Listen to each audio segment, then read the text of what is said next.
Alright guys, in this video I'm going to show you how to pair a replacement AirPod with an existing AirPod case. Okay, so it's pretty straightforward. What you want to do is just slide it in there like you normally would to charge it.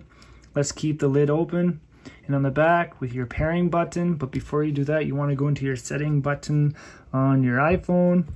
I'm already in my Bluetooth menu setting. Alright, so now you want to press and hold the pairing device on the back like this. It should pop up here. There it is. So we are going to connect. Connecting. Okay, customize, sure, why not? Not now.